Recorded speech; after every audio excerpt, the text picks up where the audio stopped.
Yo les voy a... Bien, bueno, primero vamos a tratar de grabar la clase por si alguno no se puede conectar el día de hoy. Y yo ahora les pongo para compartir la pantalla, me avisan cuando la vean. Ella está compartida.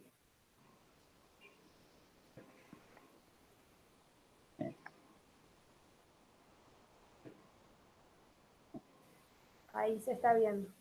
Bien, perfecto.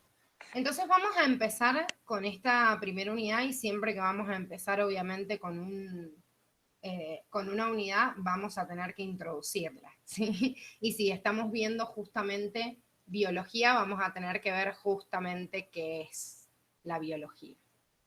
Me parece que se congeló mi cara. Bueno, vamos a ver si se reaviva en un, en un ratito. Les cuento un poquito de justamente esta introducción a la biología y que tiene que ver con una ciencia que nada haber visto en la primaria, en la secundaria. ¿Qué es la biología? Si ustedes la tienen que definir.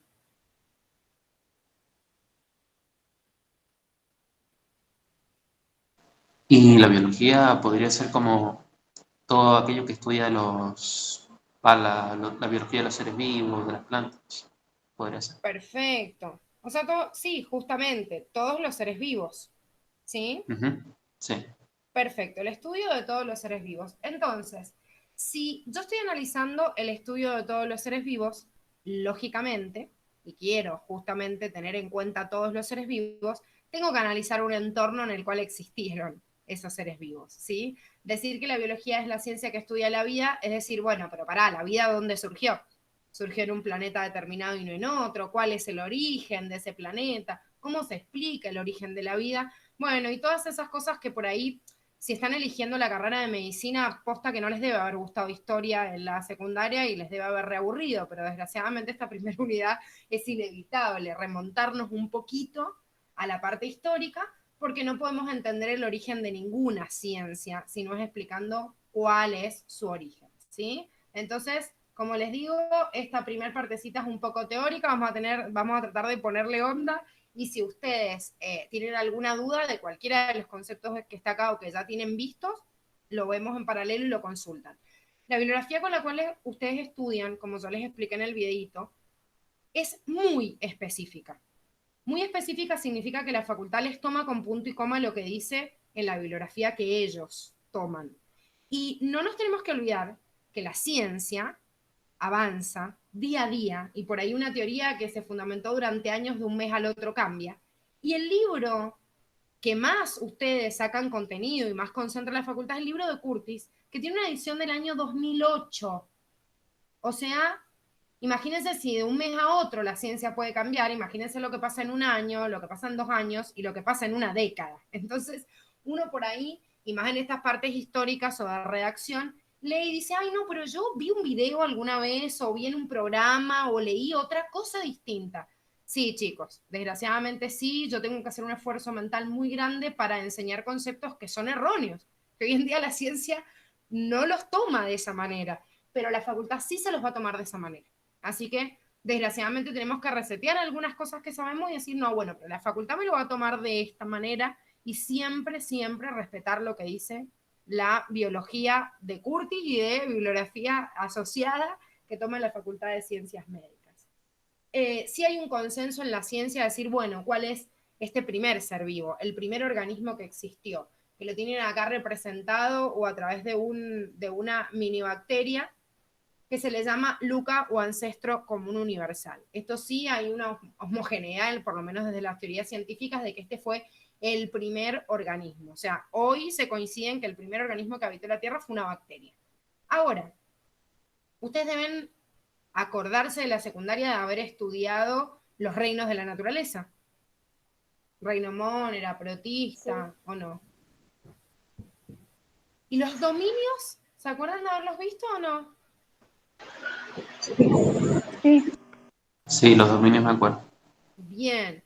Hay algunas escuelas en donde no tenían orientación en naturales, en donde por ahí ni siquiera alcanzaron a darle los dominios. Y esto de bacteria, arcaea y eucaria les suena así como también nuevo. Y en realidad es porque es una propuesta bastante nueva, ya que estos dominios fueron fundados por Carl Woese, que fíjense que es un microbiólogo que vivió desde el año 1928 a 2012. O sea que es bastante reciente. ¿Qué hace Woese? Propone una teoría en la cual existen estos 3 dominios, y si bien hizo una comparación entre el ARN ribosomal, que es un tipo de ácido nucleico que está en los ribosomas, que es una organela de la célula, para compararlos, a ver cuál de esos era más viejo.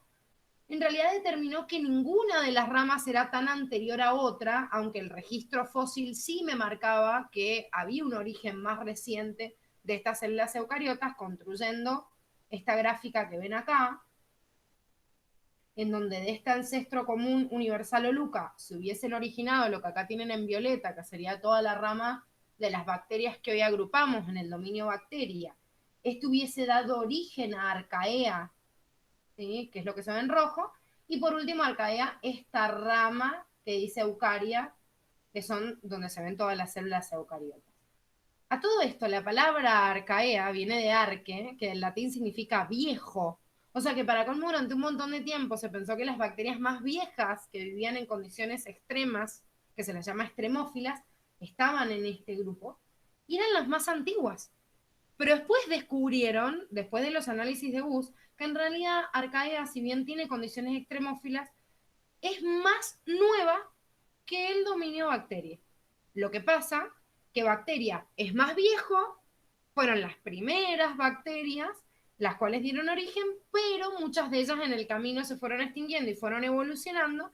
En cambio, si bien Arcaea apareció después, se quedaron muchas de esas bacterias asociadas a condiciones extremas, ¿sí? Las que tienen acá son grupos extremófilos que después vamos a ver en Reino Monera, ¿sí? Metanógenas, termococales, son bacterias que viven con temperatura extrema, con muchas condiciones, altas concentraciones de metano, pHs muy bajos, ¿sí? Entonces, esto que parece con características más viejas, comprobaron que en realidad era un poquito más nuevo. Pero lo importante es que Woese dice que hubo una divergencia temprana en los grupos desde este LUCA, ancestro común universal, en donde se acumularon muchas mutaciones, cambios en el material genético y transferencia horizontal, que es el pasaje de información de un organismo al otro vecino. ¿Sí? Esto en las bacterias existe, chicos. Nosotros no. Tipo, no puedo tocar al de al lado y decirle, te paso mi ADN. ¿Sí? Pero las bacterias sí pueden. Forman como un canalcito y pasan ese ADN de una célula a la otra, y gracias a eso las bacterias se vuelven resistentes. Por eso cuando uno toma un antibiótico y no termina de tomar el antibiótico, todas las vecinas se pasan el material genético, chao. Después me tengo que meter una bomba explosiva para eliminarlos del cuerpo porque se transfirieron justamente este material genético de forma horizontal. Entonces Gus dice, no, en realidad Lucas fue el ancestro, es verdad esta gráfica que vemos acá, pero esta divergencia en la historia de la Tierra fue muy temprana, ven estas ramitas que se dividen, porque hubo mucha cantidad de mutaciones y mucho material genético que se iba pasando a las células vecinas. Ahora, acabamos de nombrar la historia de la Tierra, y en realidad, ¿por qué? Porque dijimos recién que si la biología estudia la vida, no puede estudiar la vida descolgada de la nada, cuando hoy sabemos, no quiere decir que no existe en otro lado, pero el hombre sabe por lo menos que la vida existe como la conocemos solo en el planeta Tierra. Entonces, mínimo tenemos que estudiar un poquito la evolución de esa Tierra, que es el lugar, el caldo de cultivo donde se origina la vida. A ver, esto también lo van a haber visto en la secundaria. ¿Cuál es el origen o la explicación del origen del universo en el cual nosotros vivimos? El Big Bang. Bueno, perfecto, Lean. El Big Bang. ¿Es la única teoría que conocemos? No, hay más. No, hay mucho más. ¿Cómo cuál? ¿Cuál se les ocurre? La generación espontánea puede ser. Bueno, eso que decís, Lean, de la generación espontánea, ¿qué sería la explicación de qué? Lo vamos a ver ahora más adelante, pero ¿qué explica la generación espontánea? Y según lo que yo recuerdo era que todo se originaba, o sea, de forma espontánea, que todo aparecía de la nada ¿Pero qué o es algo ese así. todo? Y serían los Ah, eso no me acuerdo. Los seres vivos. Los seres vivos, eso. Bien, recuerden que la generación espontánea es una teoría de origen de la vida. ¿Sí? Entonces, origen de la vida es una cosa y origen del universo, de la Tierra, es otra. Porque es Ah, importante, por ahí en esto dicen, bueno, una de las teorías es la teoría de Darwin.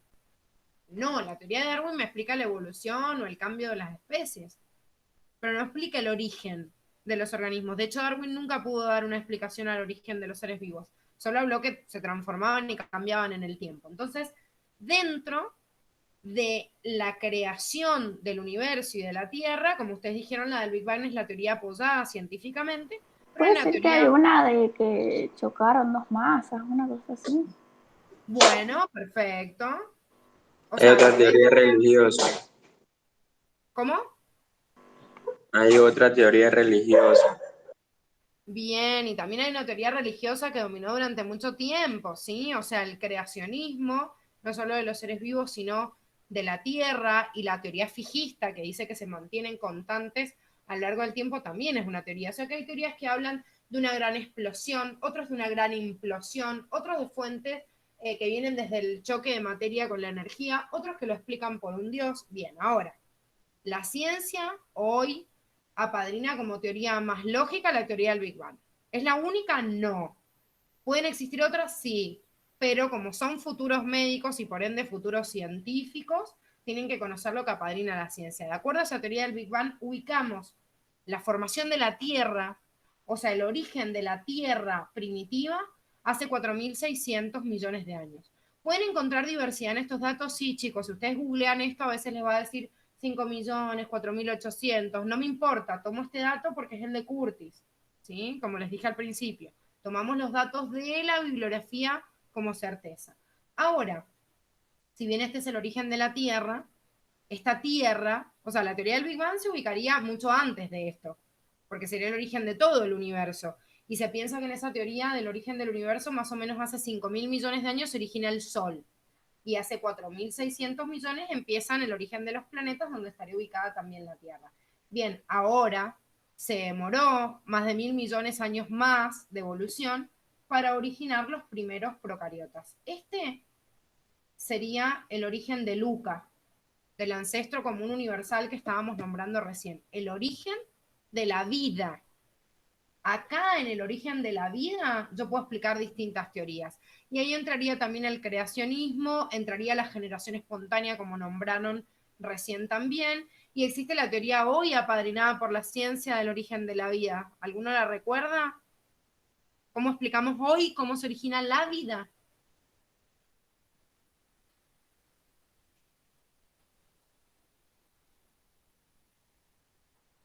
¿Ninguno? Bueno, no se No, ni me preocupen. acuerdo, profe. ¿Qué, Facu? Que no me acuerdo, digo. Bueno, igual no se preocupen que la vamos a ver hoy, ¿sí? Cómo se defiende, porque a ver, tengo que saber qué dice la ciencia con respecto al Profe, origen de la vida. profe, Sí, dice, perdón, me olvidé. ¿Puede ser por la teoría endosimbiótica? bueno, la teoría endosimbiótica es el origen de esto, mira, de los primeros eucariotas. Esa es una teoría de origen de la vida eucariota, pero es más tarde, fíjense, en vez de 3.500 millones de años, a 1.500 millones de años, pero la teoría endosimbiótica me explica esto, ¿sí? La teoría Bien. endosimbiótica es una teoría que dice que una bacteria se morfó a la otra, ¿sí? Pero la que estaba dentro, en vez de digerírsela, como que medio le ayudó en sus funciones metabólicas, entonces la incorporó y dijo, bueno, dale, te doy techito y comida y vos ayúdame con mis funciones internas, ¿sí? Pero la primera procariota, que son los más antiguos, se explica por otra teoría que se llama teoría quimiosintética o teoría del caldo sintético, del caldo primitivo, que ahora un poquito más adelante la vamos a ver y que sería la que hoy apadrinamos. Si bien otros defendieron la generación espontánea, la creación divina y un montón de teorías más que me explican la panspermia, qué sé yo, cayó un asteroide de otro lado y vino la bacteria. Tipo cuando el hombre no tiene forma de dar explicaciones de algo que pasó, no sé, dice, no sé, vino de afuera y chau, vino y cayó de otro planeta. Entonces, estas teorías que explican los primeros fósiles, sí hoy desde la ciencia comprobamos que hace 3.500 millones de años podríamos ubicar en esta escala del tiempo a los primeros procariotas. Sin embargo, pensemos en esta Tierra y en esta atmósfera primitiva, en donde existieron las primeras bacterias. ¿Cómo se habrían alimentado estas primeras bacterias?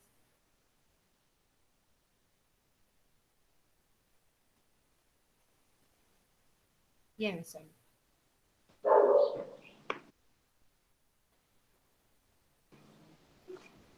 No sé. De otras de ellas. Bueno, sí, Canda, es verdad, una bacteria, digo, seguramente se comía a la otra, pero ¿y la primera? ¿Que no tenía una bacteria que comerse? Y podría ser a través de proteínas o algo así. Bueno, ¿y de dónde salieron esas proteínas? Yo creo que es por la formación de moléculas, ¿puede ser? Bien, ¿y quién formó, Vicky, esas moléculas? Em, no sé, los átomos que estaban ahí sueltos por ahí y se unieron. Perfecto, o sea, se unieron esos átomos, formaron moléculas, esas moléculas formaron moléculas más complejas. Ojo, esto es algo que puede pasar hoy, o sea, choque entre partículas y composición, o sea, formación de compuestos orgánicos. ¿Puede pasar hoy, en el planeta de hoy? Sí, obvio. Sí. Perfecto, sí pasa. ¿Y entonces por qué no se forma hoy un ser vivo espontáneo? Y siempre se forma a partir de otro.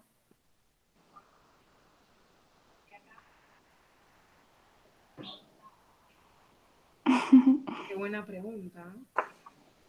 ¿Qué pasa si yo dejo un pedazo de carne tirado, no sé, en el patio de la casa? ¿Qué le pasa? Se pudre. Bueno, Se primero pudre y se ahí pudre se porque forman genera nada. bichos. ¿Qué más, Vicky? Perdón. Larvas. Claro Bueno, que Bueno, pero las larvas no se forman de la nada. por Es eso. porque las Entonces, moscas se acercan y dejan ahí. perfecto. O sea que hay un Claro, bueno. microorganismo o un organismo que se alimenta de eso. Pero más allá de eso, supongamos que yo lo pongo en un lugar estéril y que no hay organismos. Igual, ¿ese compuesto se descompone o no? Y Sí. sí, Sí. Sí, se compone. ¿Por la oxidación, puede ser? Bien, bien, por la oxidación. La oxidación significa que es un proceso que se da por la presencia de oxígeno en nuestra atmósfera y el proceso de oxidación, como lo van a ver en química, es pérdida de electrones, pérdida de energía. Va perdiendo la energía, entonces no solo se deshidrata, entonces el pedazo de carne se empieza a achicar y se deshidrata, sino que sus moléculas se empiezan a descomponer porque se oxidan.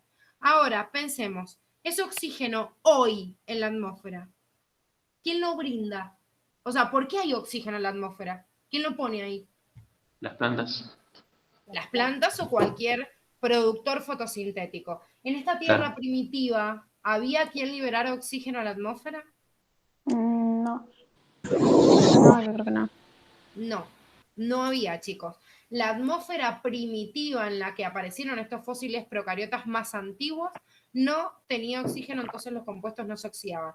Entonces es fácil pensar que el primer ser vivo se generó por la fusión de átomos y de moléculas y cada vez se hizo más compleja, se formaron bacterias y después, ¿qué pasó con esas primeras bacterias? Y en realidad se alimentaban de los compuestos orgánicos mismos que había en el planeta y que perduraban ahí justamente porque no había nadie que los descompusiera. Bacterias y bacterias comiéndose entre sí y los compuestos orgánicos del planeta reproduciéndose hasta que llegó un momento en donde la tasa de reproducción de esas bacterias era más alta que las moléculas que podían formar justamente el planeta. Entonces uno dice, ¿en qué momento empieza a crearse un círculo? Porque hasta ahí es, el planeta genera moléculas, las bacterias se lo comen. Se reproducen, se siguen comiendo. El planeta genera moléculas, las bacterias se lo comen. Listo, termina ahí. O sea, ¿cómo cierro el círculo? Se piensa que hace 3.400 millones de años, por una mutación espontánea en estas bacterias, empiezan a aparecer los primeros fotosintéticos. Las bacterias fotosintéticas más conocidas son las cianobacterias. Y de hecho, chicos, son los productores de oxígeno más grandes del planeta, no las plantas. Lo que pasa es que nosotros, como somos animales terrestres, medio como que nos olvidamos del océano, que es mayoritario en el planeta, hay más cantidad de agua que de tierra y hay más cianobacterias que plantas. Entonces, la mayoría de ese oxígeno, obviamente en la atmósfera, debe haber sido generada por estos primeros fotosintéticos. ¿Y el fotosintético qué hace? Lo contrario, agarra el compuesto inorgánico, lo transforma en orgánico y libera oxígeno. Claro, ya habiendo oxígeno en la atmósfera, los compuestos orgánicos que se producían espontáneamente se degradaban. Entonces cierra el ciclo. Tengo una bacteria que produce compuestos orgánicos, libera oxígeno. Tengo otra bacteria que se come ese compuesto orgánico y utiliza el oxígeno para degradarlo más rápido y cierra el ciclo. Y crea un ida y vuelta entre autótrofos y heterótrofos, que es lo que hoy vemos en el planeta actual. Y que debe haber existido también en ese planeta primitivo entre medio de las bacterias, cuando apareció justamente este oxígeno libre. ¿Hasta ahí vamos bien? Bien. Sí. Bien. La teoría que nombraban recién, que es la teoría endosimbiótica, es la teoría que nos explica el origen de las células eucariotas. Hace 1500 millones de años, no se preocupen porque la teoría endosimbiótica la vamos a ver en el año que viene, que es célula, es re importante, es una teoría propuesta por Lynn Margulis. Lynn Margulis es una investigadora que se murió en el año 2011, así que imagínense que también su teoría fue bastante reciente. De hecho, como que habla de cosas que van en contra de la teoría darwiniana. Entonces, al principio medio como que la miraron como diciendo que bolazo se está mandando esta señora, y después terminaron apadrinándola como la teoría que más explica el origen de los eucariotas. Y después de esto, la fusión de eucariotas hubiese dado origen a los primeros organismos pluricelulares hace 750 millones de años. Y fíjense en dónde aparece el hombre. Curtis hace una lámina muy simpática en donde me representa, si la historia de la vida de la Tierra la representara en un relojito de 24 horas, el género Homo, ni siquiera nosotros, porque el género Homo no solo involucra al Homo sapiens, que somos nosotros, sino al Homo erectus, al Homo habilis, o sea, aquellos que todavía tenían medio cara de mono, hubiesen aparecido en los últimos 30 segundos de la medianoche. O sea, imagínense la historia de nosotros, que reciente es en la historia de toda esta tierra primitiva. Por eso es verdad que el hombre es bastante antropocéntrico y dice, hola, soy el centro del universo y todo pasa por la explicación del hombre. Y fíjense que la mayoría de las cosas nosotros no las vivimos, las explicamos de acuerdo a lo que entendemos, y quizás todo esto que estamos viendo acá en algún momento se compruebe que no es así de repente, o tengamos otras herramientas para visualizarlo de otra manera, porque en realidad construimos una teoría anterior a nosotros que la desconocemos completamente. ¿Sí? ¿A quién se le escucha eco? Por ahí, para disminuir el eco, chicos, si no van a hablar, apaguen el micrófono y cuando vayan a hablar lo prenden, así no se les escucha eco a los demás. ¿Sí? ¿Estamos bien ahí? Sí. Bien. Bueno, entonces dijimos que la biología era la ciencia que estudia la vida, y hacemos la pregunta entonces, ¿qué es la vida? ¿Sí? ¿Qué es la vida para ustedes?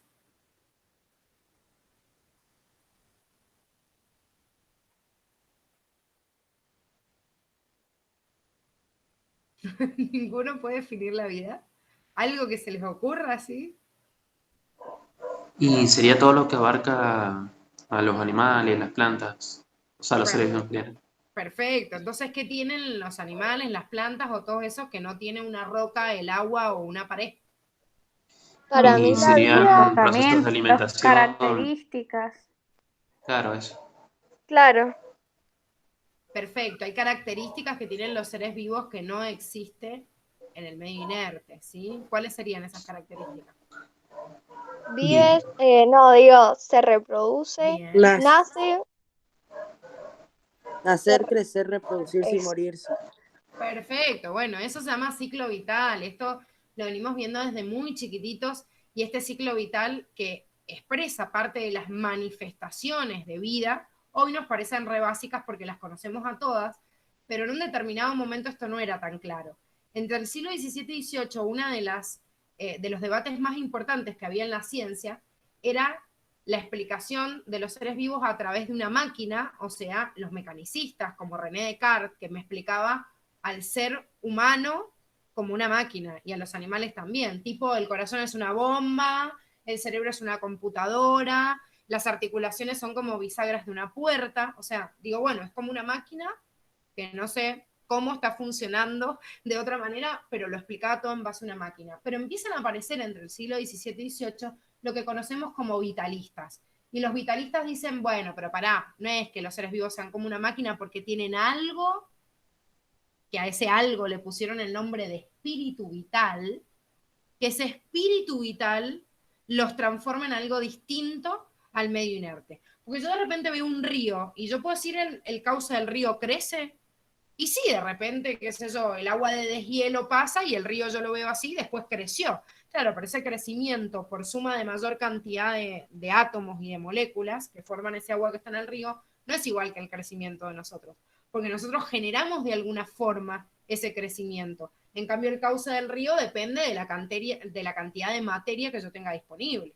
Y si yo veo el agua total, ya sea que esté congelada, evaporada o líquido, hago la sumatoria de todo y siempre sigue siendo la misma.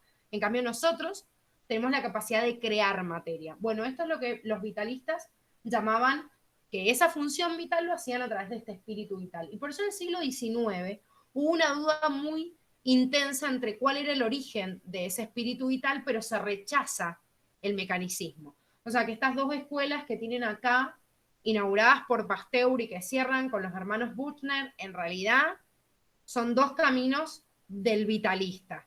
¿Sí? De los vitalistas que hablaban del espíritu vital. Pasteur decía que las reacciones químicas que ocurrían en los seres vivos eran reacciones vitales.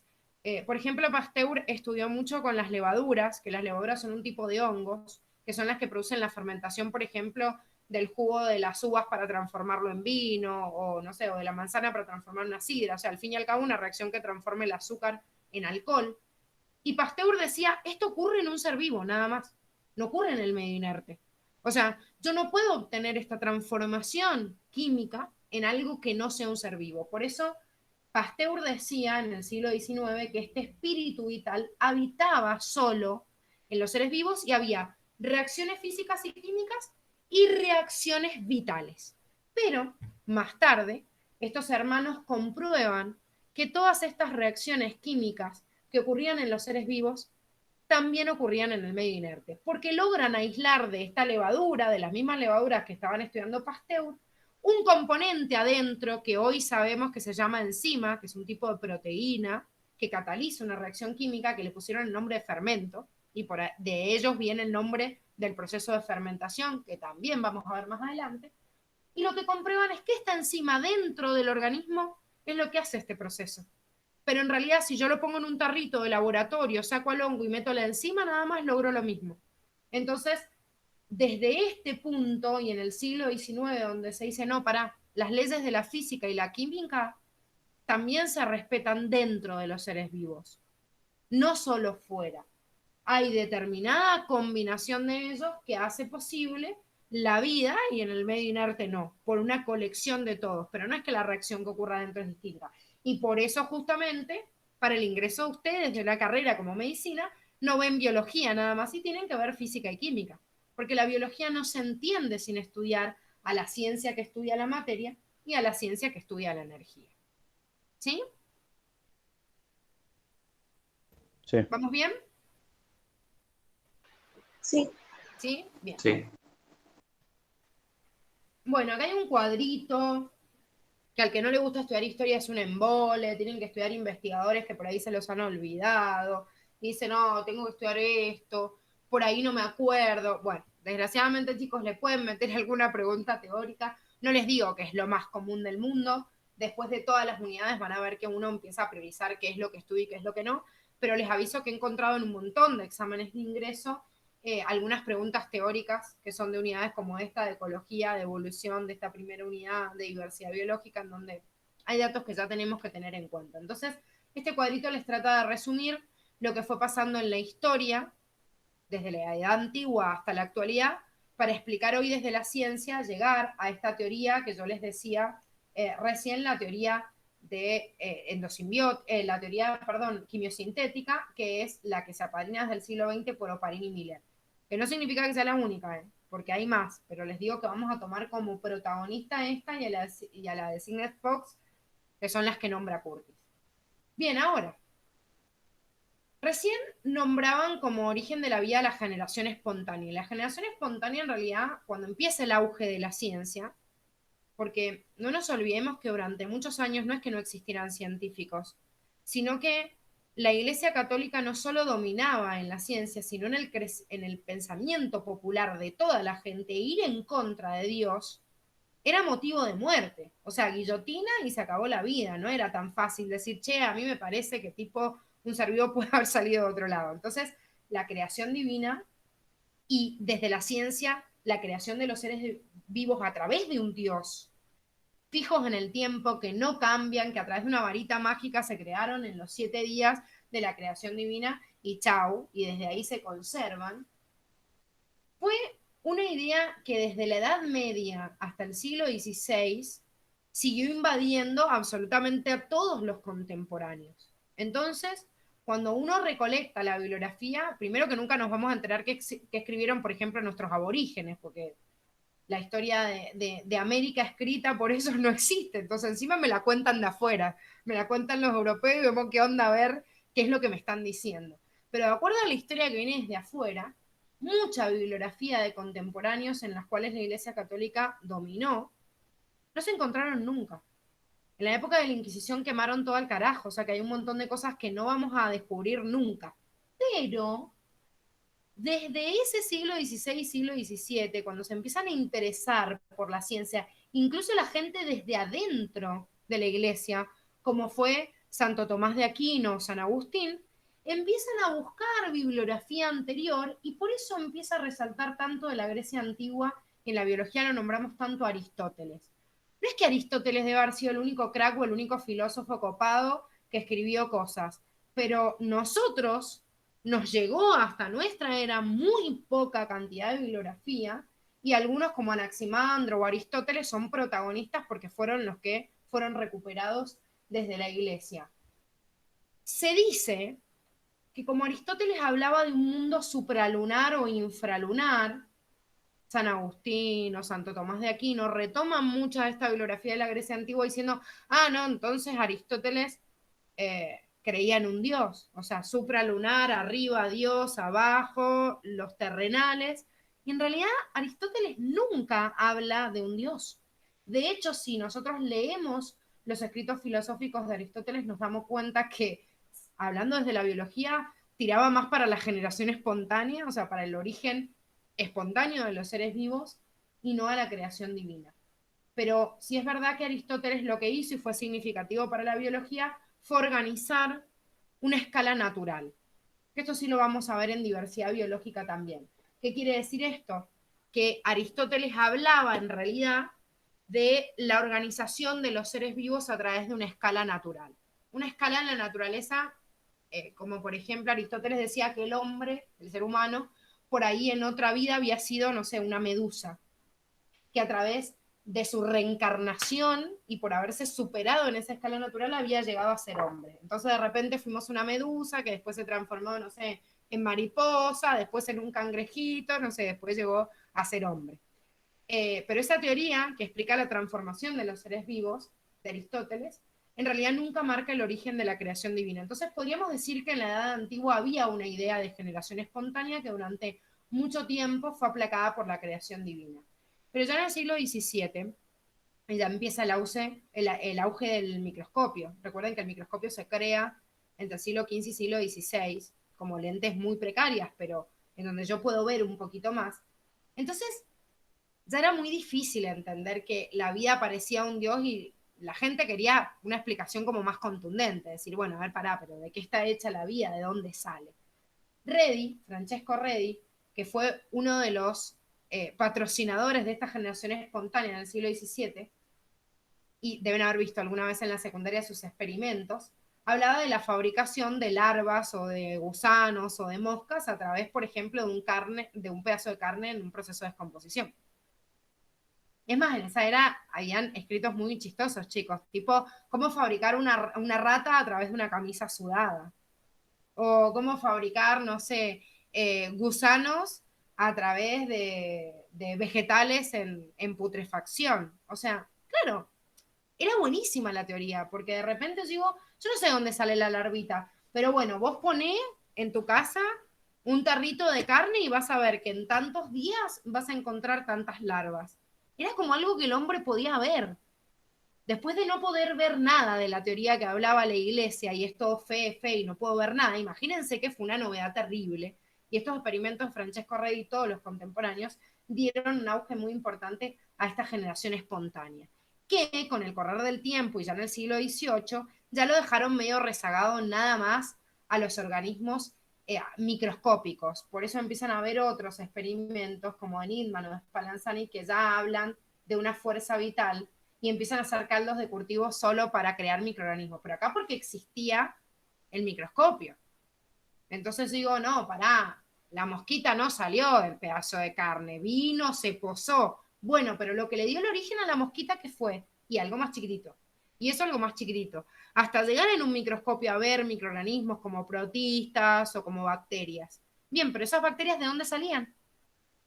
En el siglo XVIII hubo una fuerza muy importante para, digamos, comprobar que la generación espontánea de un elefante no venía del ensamblaje de otros organismos, venía de un elefante, pero no había una explicación concreta de dónde venían los microorganismos.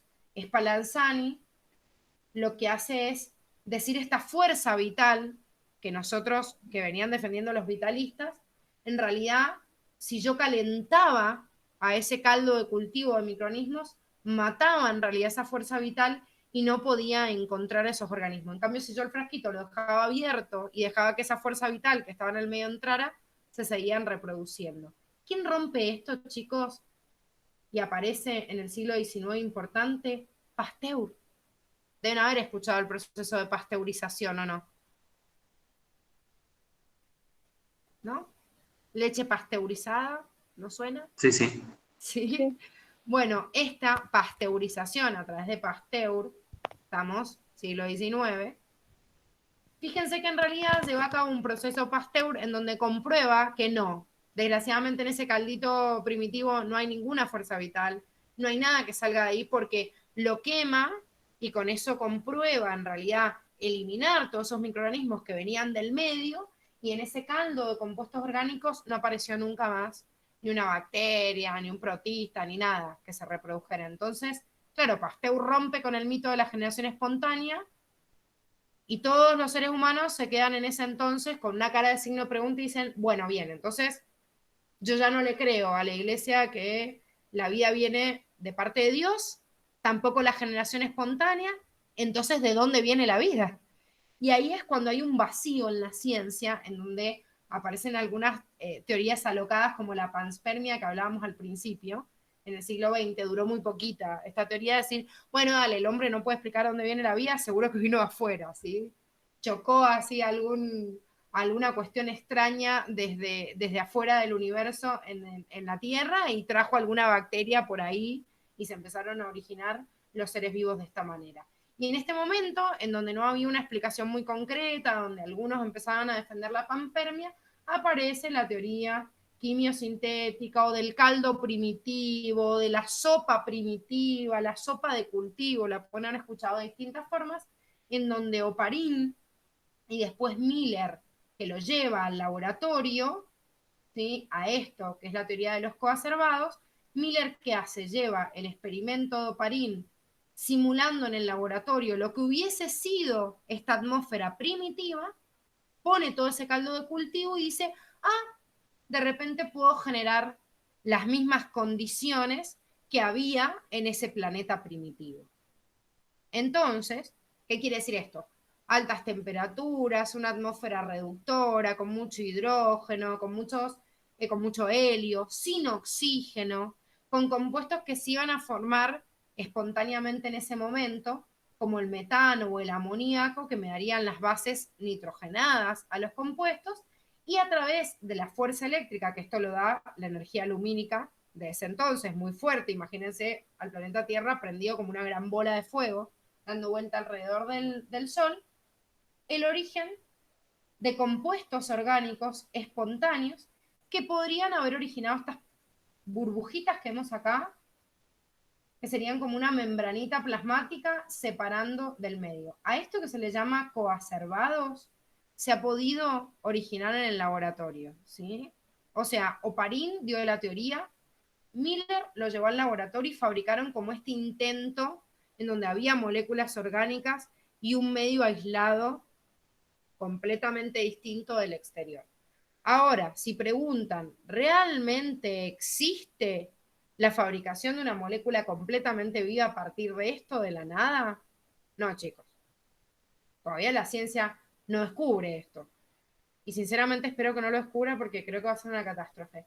Pero más allá de eso, que no hayan descubierto cómo, han llegado tan cerquita que, como vimos recién en el reloj, el ser humano estuvo en la historia tan atrás de lo que pasó en este momento que seguramente en este laboratorio todo lo que puso Miller algo le faltó, que no conocemos, y que dio el punto clave para originar esto que los vitalistas llamaban fuerza vital, que le fueron cambiando el nombre, pero al fin y al cabo una característica que existe en los seres vivos y que no existe en la materia inerte. Hoy, perdón que se me pasó, hoy la teoría de la sopa fundamental, del caldo primitivo, teoría quimiosintética, como la quieran llamar, de Oparin y Miller, es la teoría de origen de la vida que se aparina desde la ciencia. ¿Es la única, chicos? No.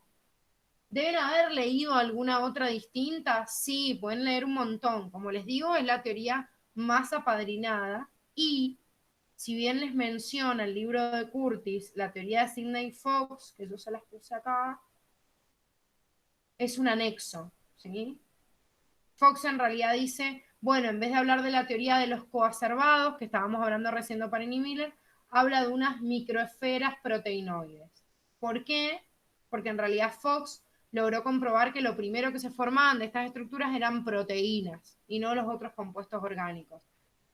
Si bien uno le llama coacervados a esta membranita con los compuestos en el interior, al otro a microesferas proteinoides, al fin y al cabo le dan nombres distintos a lo que hubiese sido lo mismo, y ese mismo es el primer, digamos, los primeros componentes que hubiesen dado origen a las primeras células. ¿Hasta ahí vamos bien? Sí. Sí. Bien. Bueno, vamos a las características de estos seres vivos. Ustedes recién cuando yo les pregunté qué era un ser vivo me dijeron, y tiene características. Sí, tiene características que no existen en la materia inerte y eso se les denomina manifestaciones vitales. Y son las que vamos a ver ahora. La primera de ellas es la organización jerárquica. ¿Qué quiere decir esto? Que el ser vivo es un conjunto de cositas más chiquititas que se va complejizando y van apareciendo propiedades emergentes en cada una de ellas. ¿Cuál es la organización de la materia más chiquitita que conocen? El átomo. El átomo.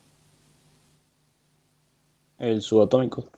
Subatómico. Bueno, bien, si bien el átomo se considera la unidad de materia más pequeña que hay, manteniendo su independencia de esa materia específica, existen también partículas subatómicas.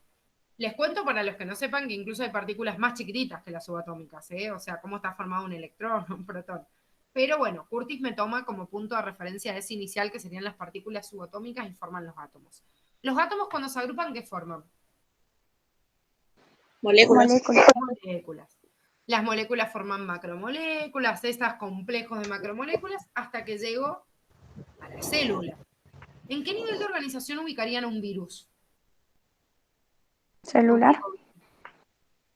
¿Qué, Cami? Perdón. Celular. No. Los virus no son seres vivos. No viven independientemente, no están formados por células. Entonces, estarían en el nivel anterior, en el complejo de macromoléculas. tienen algunas características que le permiten volverse un parásito intracelular obligado en la célula, pero si yo lo dejo solito, es una partícula inerte y no sirve para nada. Entonces, ¿cuál es la propiedad emergente más importante en ese nivel, que aparece como inicial? La vida. Hay que recordar algo, y es muy importante esto dentro de las propiedades emergentes. ¿Por qué hay una característica que no aparece en lo anterior? Ustedes ahora van a empezar a ver en química muchos compuestos y se van a dar cuenta, hasta que yo me voy a lo más sencillo, que propiedad emergente es de lo más sencillo, es decir, yo auno cosas y no el reunir cosas significa tener el mismo conjunto de características en el nivel siguiente. Por ejemplo, ustedes van a estudiar en química cuáles son las características del hidrógeno. Y por otro lado van a estudiar cuáles son las características del oxígeno. Bien, el oxígeno y el hidrógeno son dos elementos químicos, dos átomos, que si yo los reúno en una molécula que es el agua, me forma el nivel de organización siguiente. Ahora, ¿qué se le llama propiedad emergente? El agua tiene características que no son la suma de la característica del hidrógeno con el oxígeno. Son características nuevas. A eso se le denomina propiedad emergente, una característica que emerge en ese nivel, que no estaba en el anterior y que justamente le da el pie a esa característica inicial para formar un nuevo nivel de organización. Curtis les representa los niveles de organización a través de esta lámina, desde los átomos hasta el más, digamos, general.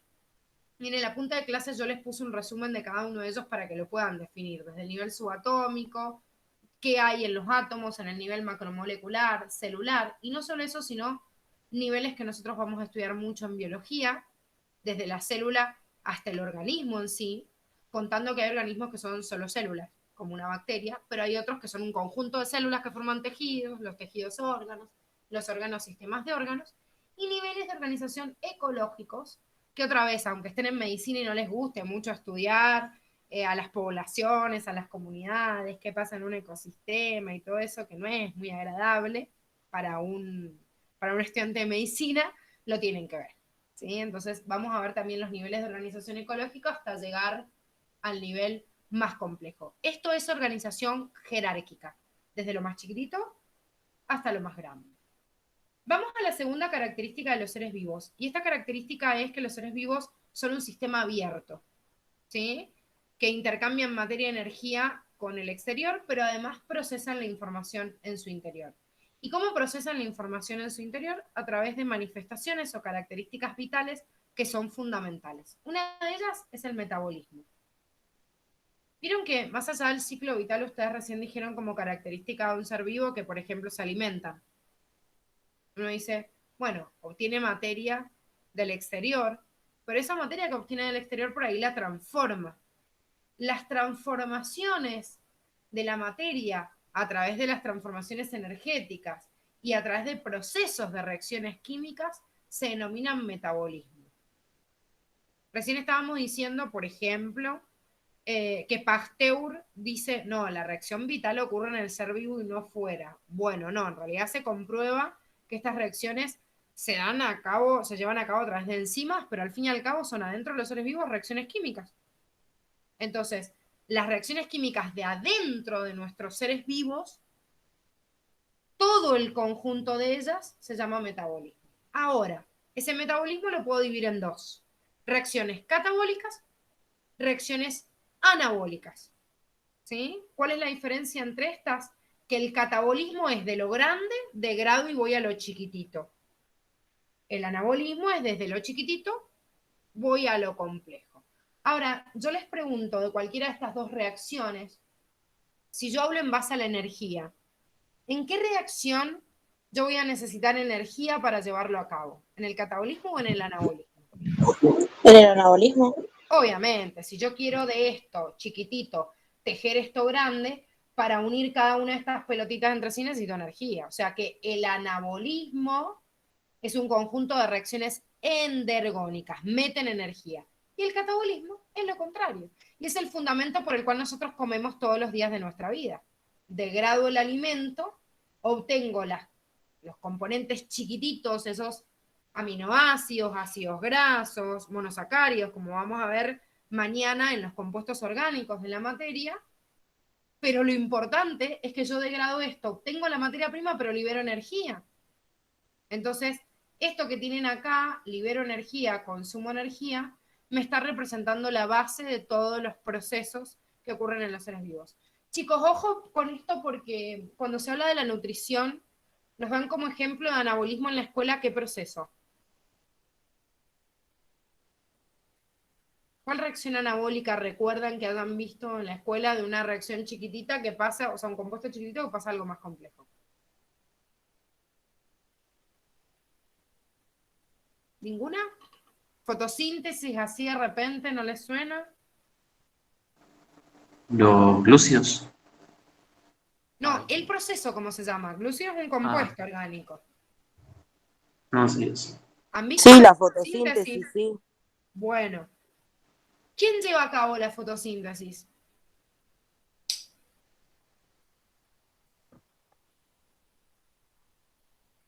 ¿Nosotros hacemos fotosíntesis? Los No, autótrofos. las plantas. No, las plantas las hacen.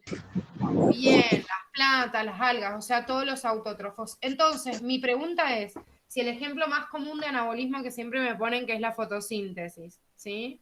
Y no la hacemos nosotros. ¿Nosotros llevamos a cabo reacciones anabólicas? Sí. Sí.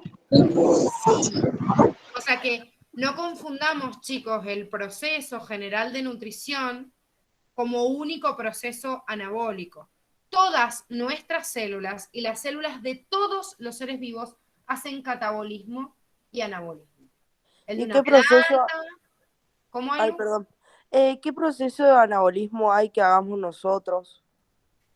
Hay un montón. Por ejemplo, cuando yo sintetizo una proteína para fabricarla, no sé, y embutirla en la membrana. O cuando yo a través de la glucosa que tengo en sangre fabrico glucógeno y lo almaceno en el hígado. O a través de los ácidos grasos que como en la dieta fabrico un fosfolípido para poner en una membrana. O sea, obviamente esto lo vamos a ver. Hay una unidad, chicos, que se llama metabolismo. La unidad 4 es metabolismo. O sea, nos vamos a dedicar a ver todo el conjunto de reacciones catabólicas y anabólicas y a ver el ejemplo dentro de la célula. Pero lo que yo quiero que les quede claro desde la primera unidad es que todos los seres vivos hacen catabolismo y anabolismo en sus células. Todos. Obviamente, en la nutrición hay algunos que son más anabólicos y otros más catabólicos. Por eso nosotros, en la nutrición, como somos heterótrofos, hacemos nada más reacciones catabólicas en la nutrición. O sea, nosotros no podemos hacer fotosíntesis, no hacemos anabolismo en la nutrición. Pero claro, hacemos una nutrición catabólica, pero obtenemos los monómeros y de ahí nuestras células hacen anabolismo para sintetizar. Por ejemplo, mis células beta del páncreas hacen un proceso anabólico para sintetizar una proteína que se llama insulina y que es una hormona, y en realidad las fabrican. La célula beta del páncreas hace un anabolismo para fabricar un polímero que es la insulina, ¿y de dónde lo saca? Y de los aminoácidos chiquititos que obtuvo de otra proteína que comimos en la dieta y que previo a eso la catabolizó. ¿Se entiende? Sí. Sí. Yo sé que es mucha info y vamos a repasarlo, chicos. La idea es que, por eso les digo, esta introducción a la biología, que es la primera unidad, es que me quede la idea general de algunos conceptos que son muy importantes y que después obviamente vamos a profundizar. Este es uno de ellos. Vamos a ver metabolismo, como les digo, en toda una unidad entera. Pero además de eso existen otras funciones o manifestaciones vitales que responden a este mismo sistema abierto que intercambia materia y energía con el medio. Primero, ¿por qué lo hace? Para mantener su homeostasis. Mantener la homeostasis significa mantener el medio interno estable. Y mantener el medio interno estable no significa en equilibrio con el medio. Significa estable con él mismo y puede ser diferente al externo. Por ejemplo, ¿qué ejemplo se les ocurre en el ser humano de homeostasis? Algo que nosotros tengamos que mantener estable. La temperatura corporal. Bien, por ejemplo, la temperatura. Y la temperatura interna es la misma, aunque sea diferente de la externa. Entonces, homeostasis es toda la cantidad de mecanismos que yo tengo que hacer para que mi temperatura interna sea más o menos de 36 grados, aunque afuera hagan 40 grados de calor o hagan 10 grados bajo cero. Todos los mecanismos que hago son mecanismos homeostáticos. Se nos viene mucho a la cabeza la temperatura, chicos, pero sepan que no es la única. O sea, mantener el pH en la sangre, mantener la presión sanguínea, la cantidad de glucosa en sangre, la cantidad de concentración de iones sodios que hay circulando, el equilibrio de la cantidad de células que hay en un determinado órgano. Todo esto es homeostático, ¿sí? Es mantener el medio interno constante. Y para lograr la homeostasis, respondemos a estímulos del medio a través de una función que se llama irritabilidad. Irritabilidad es reaccionar frente a los estímulos. ¿Para qué reacciono frente a los estímulos? Para establecer homeostasis. Por ejemplo, si hacen 40 grados de calor afuera y yo homeostáticamente tengo que mantener mi temperatura corporal, ¿cuál es mi forma de reaccionar frente a ese estímulo? ¿Qué hace el cuerpo si hacen 40 grados de calor? Y Suda. con poca ropa. Suda. Bueno, El cuerpo primero que suda todo, y Se o sea, deshidrata. se suda para controlar la temperatura corporal. perfecto, bueno, hay varios que están tirando ideas y todas son ciertas, ¿sí? De repente tengo una actitud consciente de liberar la ropa, también se suda porque en realidad libero agua y el agua sirve como mecanismo de enfriamiento corporal, ¿sí? También tengo una actitud más pasiva, vieron que cuando hace calor uno se queda así achonchado como diciendo, no quiero perder, o sea, no quiero generar, perdón, más energía interna para no generar más calor, entonces nos quedamos tirados y plasmados. Bueno, todas esos mecanismos de irritabilidad logran generar la homeostasis. No pasa con esto nada más, pasa con todo. ¿Qué pasa si yo hago una ingesta, sí, me voy a un cumpleaños a las 5 de la tarde y me mando un café con todas las tortas de pastelería que encuentro? Y mi glucosa en sangre va a pegar un repique que va a estallar la glucemia si yo no llevo a cabo una respuesta a este estímulo y digo, no, parache, tengo un montón de glucemia, empecemos a activar enzimas para que se secreten glucógeno, lo almaceno en el hígado, libero el exceso, utilizo, ¿para qué? Para volver a establecer homeostáticamente la glucemia que yo tengo en sangre. Entonces, están muy comunicadas estas dos, vamos a ver muchos ejemplos de homeostasis y irritabilidad. No solo hay una unidad entera para ver regulación térmica, sino en endocrino vamos a ver la regulación de la glucemia, en renal vamos a ver regulaciones de iones como potasio, sodio, protones, o sea que esto lo tengo que saber desde el día 1 y sé que va a ser aplicable a absolutamente todas las unidades que vamos a ver. Y la autorregulación y autoconservación tiene que ver con esto, cómo nuestro material genético, nuestro ADN, condiciona todos los componentes que tenemos para que lleguen a esta autorregulación y se conserven en el tiempo. ¿Con qué fin? Con la tercera característica importante, que es la perpetuación de la especie. Esta es la más fácil porque es la que nosotros dentro del ciclo vital dicen, se reproducen, o sea, nacen, crecen, se reproducen y mueren. Bueno, la perpetuación es la capacidad de reproducirse para dejar las mismas características a la descendencia, ¿sí? Si yo crezco, me beneficio yo y conservo en realidad mi masa corporal para sobrevivir. El organismo primero tiene que sobrevivir. Si sobrevive, le da lugar a la reproducción. Esto del ser humano es como tipo al revés de lo normal. Los animales, si no tienen recursos, no pueden sobrevivir, no se reproducen. Nosotros somos medio al revés. No tenemos cómo darnos de comer a nosotros mismos y tenemos un montón de hijos. Bueno, esas cosas que existen en los seres humanos en la naturaleza son un atropello a la ley natural. No existen en otros seres vivos. Si yo no tengo recursos para mí, menos voy a generar una vida nueva. La reproducción perpetúa la especie, pero primero tengo que garantizarme la supervivencia para poder dar descendencia y después darle los recursos, obviamente, para que siga sobreviviendo. Yo quiero hacerles una aclaración muy importante acá. Tienen un cuadrito anexo que también les recomiendo que lo lean del cuadernillo, que les habla de la diferencia entre crecimiento y desarrollo. Todos los organismos crecen. Crecer es aumentar la masa en número de células o en cantidad de células, que es la diferencia entre hiperplasia e hipertrofia, pero no todos se desarrollan.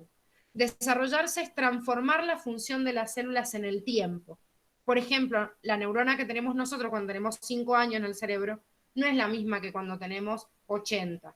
Esa neurona creó muchas más comunicaciones, almacenó información. En cambio, la bacteria nunca se desarrolla. Cuando crece, se replica, se divide, ya son dos bacterias distintas.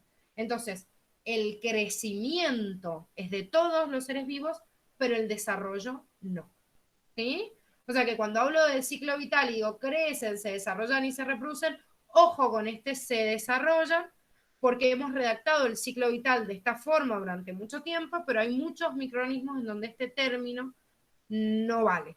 Es solo se crecen, o sea, crecen y se reproducen, nada más si pueden. ¿Sí? Si no pueden, se mueren antes de reproducirse, que es lo que sucede obviamente con un montón de seres vivos. En fin, como cierre de esta clase y hablando un poquito de estas formas de vida, quiero que recuerden que si bien la ciencia habla de la transformación de las especies a través de esta característica que es la evolución, que también la nombraron como una característica vital, evolucionar significa cambiar, ya abandonamos la teoría fijista de la Iglesia Católica y decimos, sí, los organismos cambian a través del tiempo, evolucionan. Sin embargo, hay baches en el medio de esta teoría. Que haya baches no significa que sean una evidencia a favor del creacionismo. ¿Qué significa esto? Mucha gente que hoy, al día de hoy, va en contra de la ciencia y avala, digamos, quiere defender a la teoría creacionista y dice, ay no, pero hay un eslabón perdido de repente entre el mono y el hombre que la ciencia todavía no lo puede explicar. Es porque ahí está Dios. La ciencia dice que aunque todavía no existan explicaciones para algunas cosas o eventos, es porque nosotros somos muy nuevos en la historia de la Tierra y estamos buscando esas explicaciones nuevas. Pero bajo ningún punto de vista eso va a ser una evidencia a favor del creacionismo.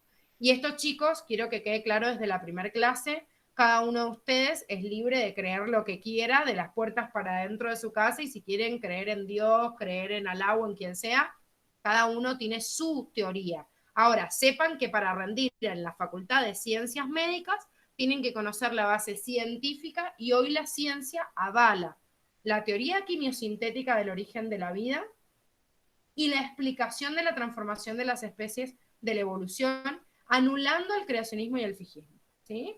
Es la aplicación de la ciencia, es la que tengo que conocer para defender en el examen. ¿Sí? Bueno, muchachos, hacía un minuto antes de terminar con una línea del tiempo, pero espectacular, así no les quito ni un minuto de recreo, terminamos hoy con la clase. ¿Hay alguna duda? Giselle, yo te quería preguntar una cosa. Sí.